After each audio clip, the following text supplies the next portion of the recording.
시청자 여러분 안녕하십니까? BOA 모닝뉴스입니다. 북한의 김정은 위원장이 남북 접경 서부전선을 방문해 해안포 사격을 지시했습니다.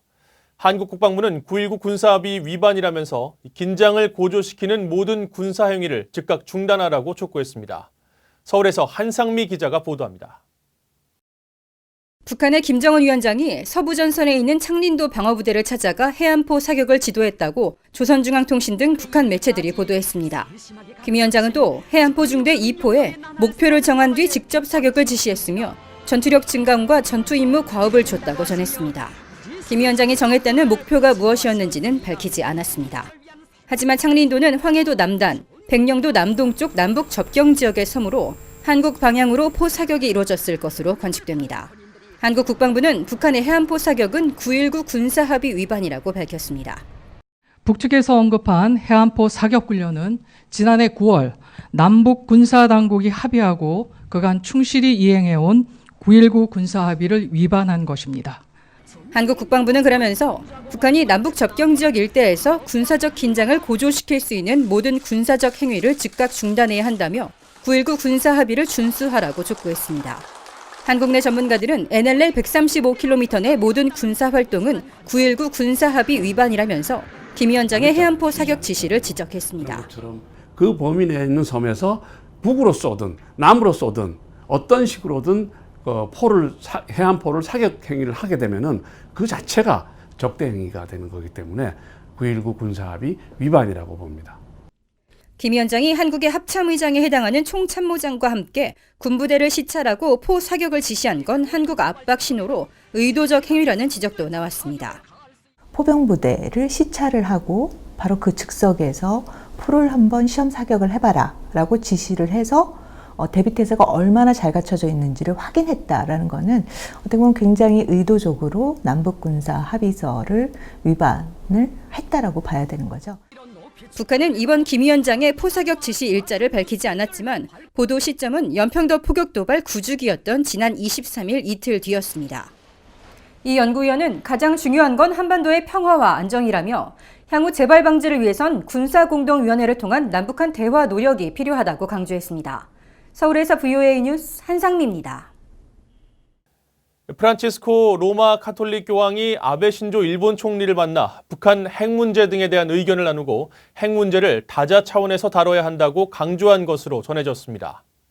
프란치스코 교황은 25일 일본 총리 관저에서 아베 총리를 만나 원폭 피해를 입은 일본 나가사키와 히로시마처럼 핵무기에 의한 피해가 다시 발생하지 않도록 하기 위해 국제사회가 함께 노력해야 한다고 말했다고 일본 언론들이 보도했습니다. 프란치스코 교황은 앞서 24일에 2차 세계대전 당시 원자폭탄이 투하됐던 나가사키를 방문한 자리에서 사람들이 가장 바라는 것은 평화와 안정이라며 핵무기나 대량 살상무기를 보유해서는 이 바람에 부응할 수 없다고 밝혔습니다.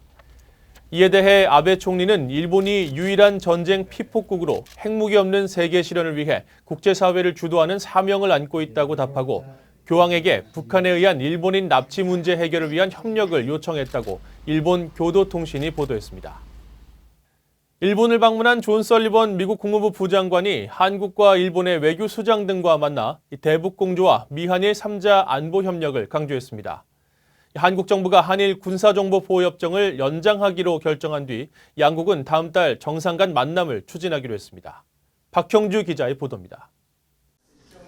존 설리번 미 국무부 부장관은 23일 마이크 폼페오 국무장관을 대신해 참석한 일본 나고야 G20 외무장관 회의 기간 한국과 일본 외교수장 등과 만나 북한 문제 등 양국 간 현안을 논의했습니다. 국무부는 설리번 부장관과 강경화 한국 외교장관이 최종적이고 완전하게 검증된 북한의 비핵화를 보장하기 위해 긴밀한 조율을 유지하기로 약속했다고 밝혔습니다. 또 미한일 3자 협력의 중요성을 재확인했다면서 특히 안보와 경제 분야를 명시했습니다. 이어 설리번 부장관은 앞서 모테기 도시미스 일본 외무상과 만나 양국이 북한의 비핵화 등 안보 현안에서 긴밀한 협력을 지속하기로 약속했다고 전하면서 미한일 3자 협력을 강조했습니다. 이번 회동들은 한국 정부가 군사정보보호협정 지소미아를 조건부로 연장한다고 발표한 다음 날 이루어졌으며 국무부는 회동 소식을 전하면서 북한 문제에 대한 안보 현안 등 미한일 3국 공조의 필요성을 거듭 강조했습니다. 이런 가운데 한국과 일본 외교수장은 이날 별도의 회동을 통해 양국 갈등 해결 방안을 논의했습니다. 비공개로 진행된 이번 만남에서 양측은 다음 달 말 중국에서 열리는 한중일 정상회담을 계기로 한일 정상회담을 추진하기로 한 것으로 전해졌습니다. 한편 한국과 일본 정부는 지소미아 연장 결정의 배경과 발표 문제를 놓고 엇갈린 주장을 내놓으며 진실 공방을 벌이기도 했습니다. VOA 뉴스 박형주입니다. 일본을 방문한 존 설리번 미 국무부 부장관이 23일 세르게이 라브로프 러시아 외무장관과 만나 북한 문제 등 양국 현안을 논의했습니다. 두 사람은 이날 G20 외교장관 회의가 열린 나고야에서 만나 북한과 시리아 등 국제안보 도전 과제를 포함해 양자 현안과 영내 현안을 논의했다고 국무부가 밝혔습니다. 이번 회동은 북한의 최선희 외무성 일부상이 5박 6일간 러시아를 방문한 직후 이뤄진 만큼 러시아 측이 북러 간 의견 교환을 토대로 미북 협상을 재개하기 위한 협력 방안을 미국에 제시했을 것으로 관측되고 있습니다. 한편 러시아 타스 통신은 북한 주재 러시아 대사를 인용해 최선희 부상이 모스크바 회의 결과에 매우 만족했으며 북한 대표단은 방러 기간 모든 과제를 성공적으로 수행했다고 말했다고 보도했습니다. 미국의 전직 고위 관리들은 한국 정부가 한일 군사정보보호협정 지소미아에 대한 조건부 유지 결정으로 최악의 파국은 면했지만 여전히 불안정 요소가 많다고 지적했습니다. 미국의 지속적인 관여가 필요하다는 지적도 나왔습니다. 김동현 기자가 취재했습니다. 리처드 룰리스 전 미 국방부 아시아 태평양 담당 부차관은 VOA에 한국 정부의 지소미아 중단 유예 결정을 긍정적 조치로 평가했습니다. 하지만 지소미아 문제는 여전히 현재 진행형이라고 말했습니다. This is a highly conditional extension, and that it is conditional on undefined positive actions by the Japanese. 아울러 일본 정부 역시 수출 규제 문제와 지소미아 문제는 무관하다는 점을 분명히 하고 있기 때문에 미국은 양측의 다른 셈법을 면밀히 지켜보며 유연한 대응을 독려할 필요가 있다고 말했습니다. 게리 세이모 전 백악관 대량살상 무기 조정관도 미국의 지속적인 관여가 중요하다고 말했습니다. If the U.S. doesn't try to solve, then these problems get out of hand, and they escalate and damage the broader U.S. national interest in terms of maintaining a strong alliance.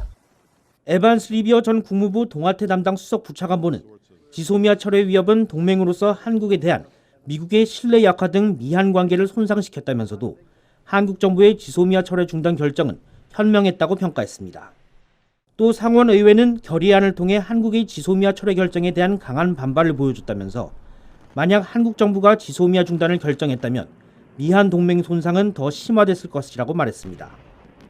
알렉산더 버시바우 전 주한미국 대사는 한일 간 입장차를 완벽하게 해소하는 것은 어렵겠지만 양국 정부가 이번 새로운 기회를 바탕으로 타협점을 찾고 안보와 다른 양자 문제를 분리하기를 기대한다고 밝혔습니다. 그러면서 미국 역시 한일 두 동맹의 지나치고 비이성적인 방위비 분담금 요구 입장을 철회하는 방식으로 화답해야 한다고 말했습니다. VOA 뉴스 김동현입니다. 미국 상원 외교위 동아태 소위 민주당 간사인 에드워드 마키 의원이 다음 달 열리는 유엔 안전보장이사회 회의에서 북한 인권을 논의할 것을 촉구했습니다.